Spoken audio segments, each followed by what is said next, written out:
Hello guys, welcome to a new video. Today I'm going to be doing a review of the Gaomon S56K graphics tablet.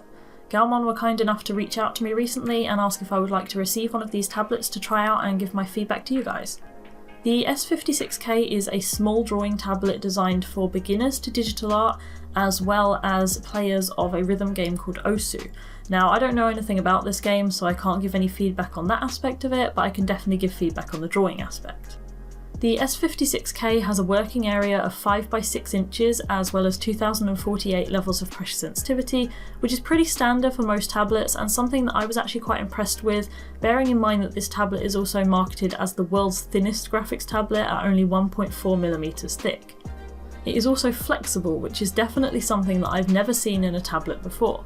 Now, it doesn't roll up or anything, but the flexibility means that you could probably carry it around more easily without as much risk of damage as you would with a standard tablet, which might crack or split more easily, and also it can double up as a mouse mat. So if you have a limited workspace and you need to be flexible with where things are placed, then when you're done drawing with this, you can just put it to the side and use it for your mouse instead.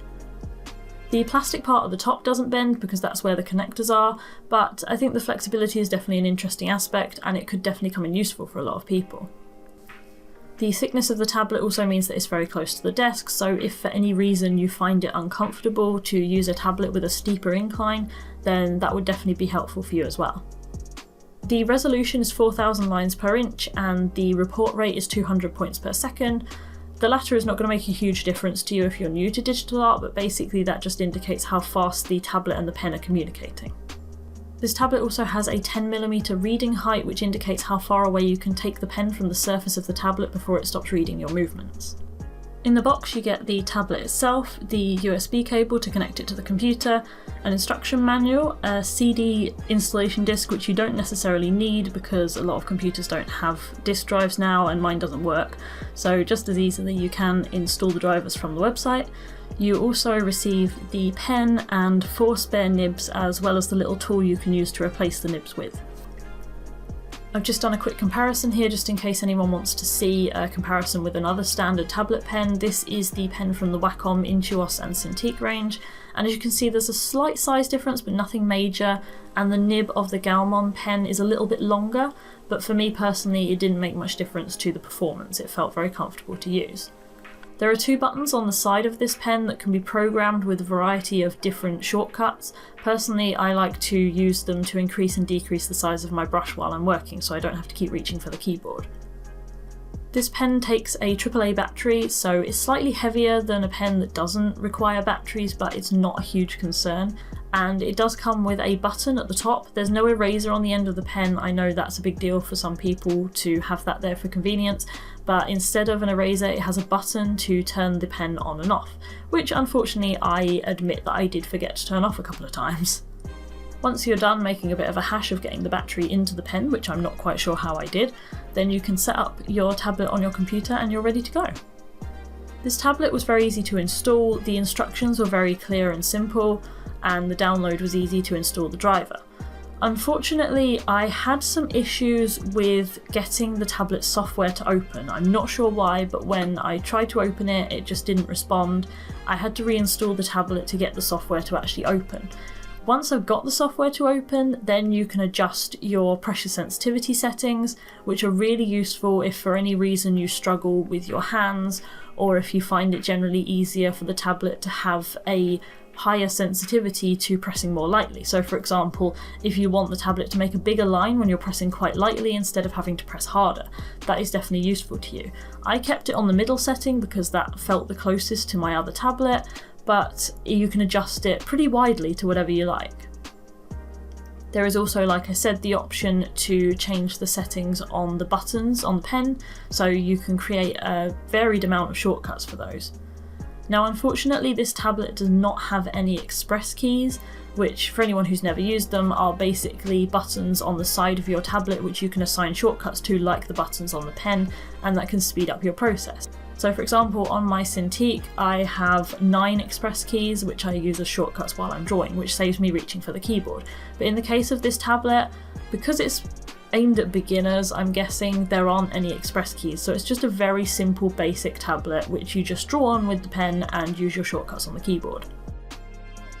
I will state here that you can see some wobbliness in my lines, especially towards the start of the drawing process. Now this is not the tablet, this is me, because I have been using a screen tablet for the last 3 years, so adjusting to a standard non-screen tablet again did take me a little while to get used to.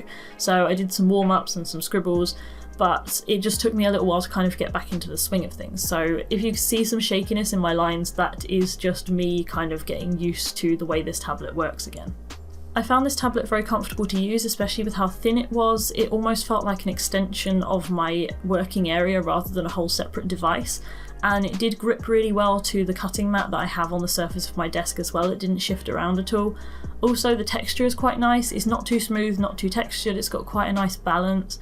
I'm quite fussy, I don't like really smooth glassy drawing surfaces, which is why I've had to put a matte screen protector on my iPad because I didn't like how much the pen felt like it was sliding around. But on this tablet it did feel like it had a subtle texture which was enough to give a kind of grip, like almost working on a textured paper in a way. Now halfway through the drawing process I did unfortunately encounter a problem where the cursor started jumping around with no apparent reason. It would skip across the toolbars on Paint Tool SAI and it would jump around in the middle of the screen. It also seemed to have some problems with communicating with the computer while I had my recording software open. I had to press the record and stop buttons with the mouse, whereas on my other tablet I've had no issue with that. So I'm not sure whether there was a sort of conflict between the software and the tablet, but there definitely seemed to be something a bit strange going on there. So I reinstalled the tablet and it didn't make any difference to this weird jumping around with the cursor. I contacted Gaomon and they were very quick to respond every time that I emailed them, and they tried to help me with the issue by telling me to reinstall the tablet and to try the tablet without the driver installed. Now that kind of helped the issue, but at the same time using the tablet without the driver installed means that you can't adjust any settings, so you can only use it on the very basic default settings. So this wasn't really a solution for me. So I reinstalled and reinstalled again, and eventually after several tries the tablet returned to normal. So unfortunately I have no idea what caused this issue. There weren't really any electrical devices nearby that could have conflicted with it. There didn't seem to be a problem with the computer, so I'm not sure, and I find it hard to give feedback on that problem because I'm not sure exactly what it was. Once that issue was sorted, I got along fine with it until the end of the drawing process. So for anyone who may be curious about the drawing itself, I'm using Paint Tool SAI for this, which is my favourite software. I use it for 90% of my drawings pretty much, so I thought I'd keep my default software for this review to keep things as fair as possible. The character that I'm drawing is my D&D character Renna. She is a half-drow cleric. She likes nice clothes and jewellery, so I thought I'd dress her up a little bit. And yeah, probably the biggest challenge for me here was the line art. I knew that would kind of be the kicker, because I am extremely picky with my line art. My friends know this. So for me, if I can do good line art with a tablet, then I'm happy with it. And if it makes me feel like I'm struggling, then we're not going to get along. So it did take a little while for me to get used to it. The pressure sensitivity behaved slightly differently to my previous tablets. And I did find, while you can adjust the pressure sensitivity for drawing, I found that you had to press a little bit harder to click. So just to make it register any clicks, because the tablet has a kind of soft, bendy surface, you have to press a little bit harder, whereas on a standard tablet it's a very light tap. It felt very smooth to use. It didn't take me long to get used to the relatively small drawing area. Over the last few years I have used a Intuos Pro, which was about twice the size of this tablet. I've used a 13-inch Cintiq, I've used a 22-inch Cintiq, so I've been jumping around quite a lot, but it didn't take me too long to get used to this small drawing area. So I know that jumping into digital art can be quite intimidating for some people, and they find these standard off-screen tablets quite hard to use, but it's just a matter of one of those things you have to keep at it and you will soon kind of get the grasp of things. Another minor personal gripe on my part would be that this tablet doesn't come with a stand for the pen, which is something that I need because my desk tilts slightly so everything has a tendency to roll off.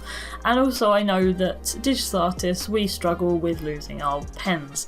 So that would have been nice to be included, but bearing in mind this tablet was only £33, which is extremely good value for a drawing tablet, then I can't really complain very much. It's just a point to note. Another thing I found was that the surface marks quite easily, so it did have a couple of marks on it, just kind of scuffs from when I was working, so if that annoys you, that's something to consider. If not, then probably not a great concern, but yeah, just something to note is that it did seem to gain a few marks quite easily. Overall, I did enjoy using this tablet. I was really grateful for the chance to try it out because it wasn't like anything I've ever used before. If you're new to digital art and you're wanting something quite simple to get into drawing, this is an option, but I would personally be inclined to lean more towards one of Gaomon's other tablets, like their more solid sort of standard tablets, because apart from the flexibility aspect, if it's needed for your workspace, if you don't really need that, then probably a standard tablet would be better for you to get used to the solid surface. I did enjoy using this tablet, it felt very smooth, the pressure sensitivity was great and it felt very responsive, but unfortunately the issues I had with the conflict between the tablet and my software and the jumping around of the cursor, which couldn't really be properly resolved without just reinstalling and hoping for the best, that kind of did put a dampener on my experience, and I do want to give an honest review for you guys. I don't want to just say, yeah, it was amazing when it wasn't. So while I would say Gaomon would probably be a good option if you're new to digital art, because they are on the lower end of the price scale, this was £33 like I said, it's definitely a good way to jump in without putting in too much risk and putting in too much money. I did enjoy using it, it felt very smooth, it responded well, it had great pressure sensitivity, but it just didn't feel quite the same as using a standard tablet. And just generally, I think unless you specifically want this tablet for the ability to carry it around without risking so much damage, and for the flexibility of being able to use it as a mouse mat, I'd probably say try one of their others rather than this very specific model. But it was definitely an experience to try out. It wasn't a bad tablet at all, and I was really grateful to be able to use it because it's not like anything I've ever used before. So thank you to Gaomon for sending me this tablet. I really hope you guys enjoyed this review and found it helpful. Please do feel free to send me any questions you might have about it or any feedback for future videos on my channel, and I really hope you enjoyed the video. Thank you for watching and I hope to see you next time. Bye!